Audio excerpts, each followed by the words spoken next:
నగరంలో అసాంఘిక కార్యకలాపాలకు ప్రైవేట్ హాస్టల్స్ అడ్డాలుగా మారాయి. ఎస్ఆర్ నగర్, అమీర్పేట, కూకట్పల్లి, గచ్చిబౌలిలో విచ్చలవిడిగా పర్మిషన్ లేని హాస్టల్స్ వెలిశాయి. హాస్టళ్ల నుంచే డ్రగ్స్, గంజాయి సరఫరా చేస్తున్నారు కేటుగాళ్లు. గచ్చిబౌలిలోని ఓ హాస్టల్లో గంజాయి స్వాధీనం చేసుకున్నారు పోలీసులు. గంజాయితో పట్టుబడినా కూడా కనీసం హాస్టల్పై అధికారులు చర్యలు తీసుకోలేదు. హత్యలు జరుగుతున్నా చూసి చూడనట్లు వ్యవహరిస్తున్నారు. బైక్ల పార్కింగ్తో వాహనదారులు తిప్పలు పడుతున్నారు. హాస్టల్స్ కారణంగా ఇబ్బందులు పడుతున్నామని స్థానికులు నెత్తి నోరు బాదుకుంటున్నారు. భారతీయ సంస్కృతికి విరుద్ధంగా కోలివింగ్ హాస్టల్స్ నడుపుతున్నారని కూడా స్థానికులు మండిపడ్డారు. అయితే అధికారులు ఇప్పటికైనా చర్యలు తీసుకోవాలని డిమాండ్ చేస్తున్నారు. ఇక ఇదే అంశంపై మా ప్రతినిధి రత్నకుమార్ మరింత సమాచారం అందిస్తారు. హాస్టల్స్ అనేవి ఎక్కువగా ఉండేటువంటి ప్రాంతాల్లో చాలా కీ రోల్ పోషించేటువంటి ఏరియాస్లో ఎస్ఆర్ నగర్ కూడా ఒకటిగా ఉంటుంది. ముఖ్యంగా అనేక ప్రాంతాలు ఎస్ఆర్ నగర్ చుట్టుపక్కల ఇటు అమీర్పేట కావచ్చు, కూకట్పల్లి కావచ్చు, అనేక ప్రాంతాల్లో హాస్టల్స్ ఉన్నప్పటికీ మెయిన్ సెంటర్గా కూడా ఎస్ఆర్ నగర్ అనేది ఉంటుంది. ప్రజెంట్ మనం ఎస్ఆర్ నగర్లోనే ఉన్నాం. మన వెనకాల కొన్ని హాస్టల్స్ కూడా కనిపిస్తూ ఉంటాయి. ఒకసారి విజువల్స్లో చూడొచ్చు.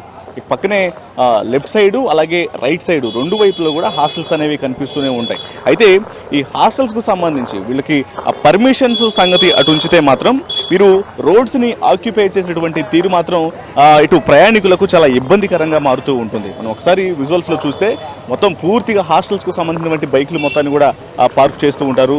ఇటు రోడ్డుకి ఇరువైపులా కూడా అంటే చాలా కంజెస్టెడ్గా ఉండేటువంటి ఆ ప్రాంతాల్లోనే ఈ యొక్క హాస్టల్స్ అనేవి ఉంటూ ఉంటాయి.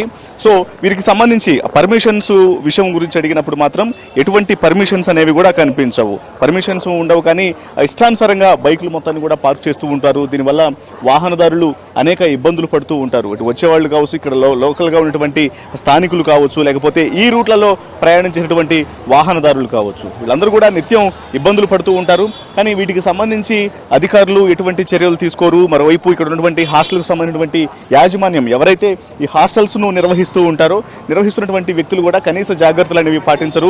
సేఫ్టీ ప్రికాషన్స్ అనేవి కూడా ఉండవు. దాదాపు G+5 ఉంటుంది, G+6గా ఉన్నటువంటి బిల్డింగ్స్లలోనే ఈ హాస్టల్స్ను ఓనర్ల దగ్గర నుంచి రెంట్లకు తీసుకుంటారు. ఆ తర్వాత ఎటువంటి డాక్యుమెంటేషన్స్ అనేది లేకుండా విద్యార్థులని ఇక్కడికి అంటే అసలు హాస్టల్స్లో ఎవరు జాయిన్ అవుతున్నారు, ఎటువంటి పరిస్థితుల్లో ఉన్న వాళ్ళకి బ్యాక్గ్రౌండ్ ఏంటి, వాళ్ళు ఏ పనుల మీద వచ్చారనేది కూడా మినిమం ఎంక్వైరీ అనేది లేకుండా కేవలం పైసల కోసమే పిల్లల్ని ఇష్టానుసారంగా హాస్టల్స్లో జాయిన్ చేసుకుంటూ ఉంటారు. ఆ తర్వాత జరిగేటువంటి ఇన్సిడెంట్స్కు సంబంధించి మాత్రం చేతులు ఎత్తేసేటువంటి పరిస్థితి కనిపిస్తూ ఉంటుంది. దీని మీద లోకల్గా ఉన్నటువంటి వాళ్ళు ఎన్నిసార్లు స్థానికంగా ఉన్నటువంటి అధికారులకు ఫిర్యాదులు చేసిన పట్టింపులు అనేవి ఉండవు. స్థానికంగా ఏదైనా ఇన్సిడెంట్స్ జరిగినప్పుడు మాత్రం మనం రీసెంట్గా చూసినట్లయితే ఇదే ప్రాంతంలో నియర్ బై మరి కొంత దూరంలోనే ఒక డ్రగ్స్